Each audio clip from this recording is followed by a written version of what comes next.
Doctor रविवार OPD के काम में व्यस्त थे। वो हर दिन 100 से भी ज्यादा बीमार बच्चों को रोजाना चेक करते थे।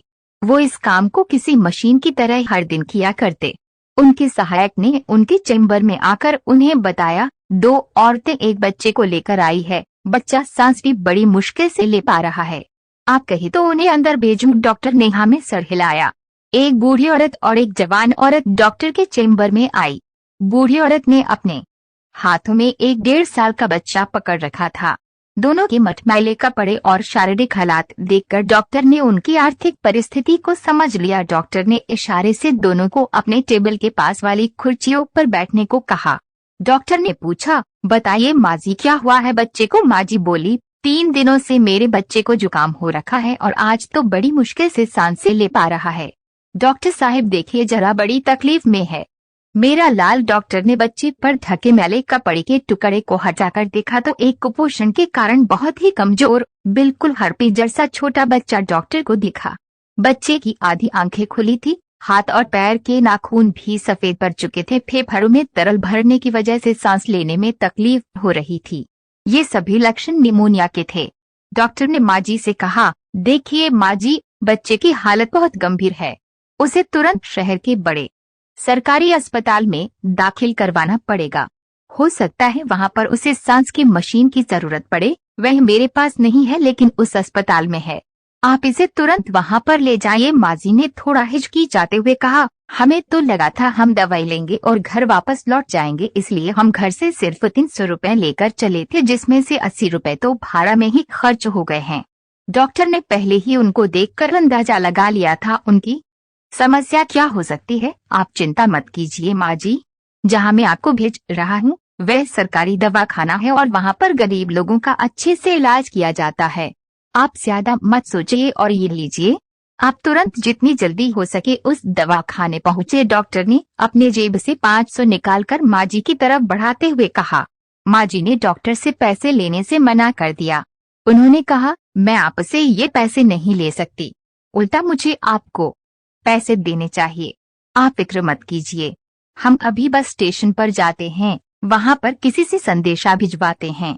इस बच्चे का बाप कुछ ना कुछ करके पैसों का इंतजाम कर लेगा। डॉक्टर को मांझी का ऐसा व्यवहार देखकर काफी अचरज हुआ, क्योंकि उन्होंने कई ऐसे लोगों को देखा था जो किसी भी बहाने से पैसे छीनने को तैयार रहते हैं, और ये गांव की गरीब मांझी है जिन्हें इन पैसों की इतनी सख्त जरूरत है, फिर भी पैसे लेने से मना कर रही है। देखिए मांझी, समझने की कोशिश कीजिए, बच्चे की हालत बहुत गंभीर है। आप बस स्टॉप तक जाएंगी, संदेशा भिजवाएंगी, बच्चे का बाप कहीं से पैसों का इंतजाम करेगा। इन सब में काफी देर हो जाएगी और आपका बच्चा इस स्थिति में नहीं है कि ज्यादा देर बर्दाश्त कर सके। हो सकता है थोड़े ही सही आप उसे बाहर से कुछ दवाएं या इंजेक्शंस मंगवाए जाए, तब आपको इन पैसों की जरूरत पड़ सकती है। अब ज्यादा सोचने में समय ना गवाइए, और भी पैसों की जरूरत पड़े तो हिचकिचाइएगा नहीं, मेरे पास आ जाइएगा। डॉक्टर ने कहा। दोनों ही औरतें पैसा लेना नहीं चाहती थी, लेकिन उनकी मजबूरी थी या फिर बच्चे की बिगड़ती हालत। उन्होंने बेमन से पैसे ले लिए और अस्पताल की तरफ रवाना हो गए। डॉक्टर रविवार फिर से अपनी उसी मशीनी दिनचर्या में लग गए। 3 दिन बाद उनका सहायक फिर से उनके चेम्बर में आया और डॉक्टर से कहने लगा, सर एक बूढ़ी औरत आपसे मिलना चाहती है। डॉक्टर ने कहा, तो तुमने उन्हें नहीं बताया कि मैं बच्चों का डॉक्टर हूँ? सहायक ने कहा, नहीं सर, आप समझे नहीं। आपको याद होगा कुछ दिनों पहले 2 औरतें एक बच्चे को लेकर आपके पास आई थी। बच्चे की हालत बहुत खराब थी। उन्हीं 2 औरतों में से एक है। डॉक्टर रविवार अपने रोज के बिजी शेड्यूल के चलते इस बात को कब का भुला चुके थे। सहायक के बताने पर उन्हें याद आ गया और उन्हें लगा कि शायद उन्हें और पैसों की जरूरत पड़ी होगी, इसलिए आई होंगी। उन्होंने उस माजी को अंदर भेजने के लिए कहा। माजी चेम्बर में आई। डॉक्टर ने उनसे बच्चे का हाल चाल पूछा।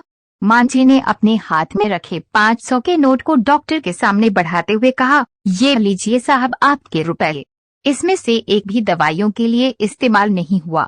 अस्पताल में पहुंचते ही बच्चे ने दम तोड़ दिया था। उस दिन तो हम लाश लेकर घर चले गए थे और आज जब अंतिम संस्कार हो गया है तो आपके पैसा लौटाने आ गई हूँ। बूढ़ी मांझी की बात सुनकर डॉक्टर अचंभित रह गए। वह सोचने लगे कि क्या इस कलयुग में भी ऐसे लोग अभी भी जिंदा है और शायद यही लोग हैं जिनकी वजह से धरती माँ इतना पाप होने के बावजूद सबको मजबूती से थामे हुई है। डॉक्टर ने माँ जी से कहा, माँ जी आपको ये थोड़े से पैसे लौटाने के लिए धक्का खाते हुए इतना दूर आने की आवश्यकता नहीं थी। और मैं कहाँ देख रहा था कि आपने पैसे दवाइयों में खर्च किए या नहीं, आप नहीं देख रहे थे, लेकिन मेरा भगवान तो देख रहा था। मांझी ने अपना पक्ष रखते हुए कहा और पैसे डॉक्टर की टेबल पर रखकर चली गई।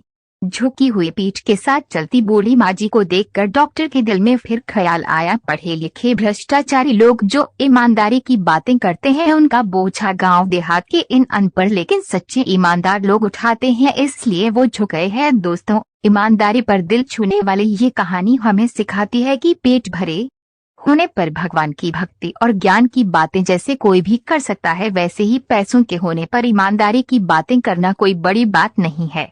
बड़ी बात तब है जब आपके पास सभी चीज वस्तुओं की कमी हो और फिर भी आप अपनी